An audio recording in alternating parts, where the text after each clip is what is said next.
Mafia ఆగడాలు రోజురోజుకు మితిమీరిపోతున్నాయి. భద్రాద్రి కొత్తగూడెం జిల్లా బూర్గంపాడు మండలంలోని గోదావరి పరివాహక ప్రాంతంలో ఇసుక అక్రమ రవాణా జరుగుతుంది.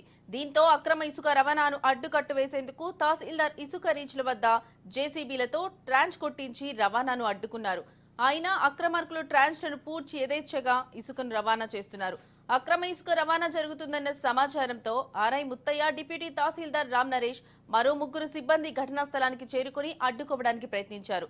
దీంతో ఓ వ్యక్తి ఆర్ఐ ముత్తయ్యపై దాడికి యత్నించాడు. రెవెన్యూ సిబ్బంది దాడికి యత్నించిన వ్యక్తిని పట్టుకుని పోలీసులకు అప్పగించారు. ఇసుక ట్రాక్టర్లను సీజ్ చేసి రెవెన్యూ కార్యాలయానికి తరలించారు.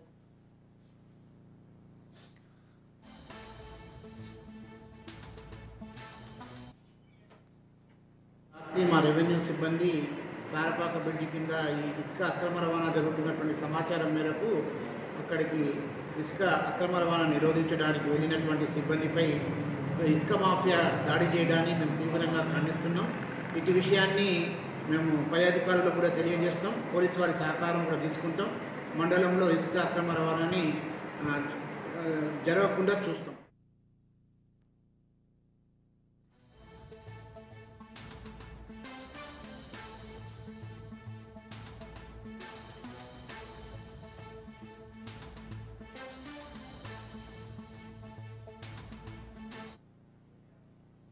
ఇసుక మాఫియా ఆగడాలు రోజురోజుకి మితిమీరిపోతున్నాయి. భద్రాద్రి కొత్తగూడెం జిల్లా బూర్గంపాడు మండలంలోని గోదావరి పరివాహక ప్రాంతంలో ఇసుక అక్రమ రవాణా జరుగుతుంది. ఇక ఇదే అంశానికి సంబంధించిన మరింత సమాచారం మా ప్రతినిధి నవీన్ అందిస్తారు ఫోన్లో. నవీన్, చెప్పండి. రైట్ లక్ష్మి, భద్రాద్రి కొత్తగూడెం జిల్లా వ్యాప్తంగా కూడా ఇసుక అక్రమ రవాణాదారుల యొక్క ఆగడాలు అయితే రోజు రోజుకి మితిమీరుతున్నట్లుగా కూడా చూడవచ్చు. ఇప్పుడు భద్రాద్రిలో ఉన్నటువంటి ఇటు చెర్ల, మనుగూరు, బూర్గంపాడు వీటన్ని ప్రాంత పరిధిలలో అయితే ఈ యొక్క ఇసుక ర్యాంపులు ఉండటంతో ఇసుక ర్యాంపుల నుంచి అక్రమంగా ఇసుక రవాణా తరలిస్తున్నారు. ఎవరైనా అడ్డొస్తే వారిని వారిపై దాడికి దిగేందుకు కూడా వెనుకాడట్లేదు ఇసుక రవాణాదారులను కూడా చెప్పొచ్చు. ఇదే నేపథ్యంలో ఈ రోజు మనం చూసుకుంటే ఏదైతే భద్రాద్రి కొత్తగూడెం జిల్లా బూర్గంపాడు మండలం సారపాక గోదావరిలో అక్రమ ఇసుక రవాణా జరుగుతుందన్న సమాచారంతో అక్కడ రెవెన్యూ శాఖకు చెందినటువంటి ఆర్ఐ ముత్తయ్య మరియు డిప్యూటీ తహసీల్దార్ రామ్ నరేష్ మరో ముగ్గురుతో అయితే ఈ గోదావరి లోపలికి అక్కడికైతే వెళ్ళినట్లుగా మనకు సమాచారం అందుతుంది.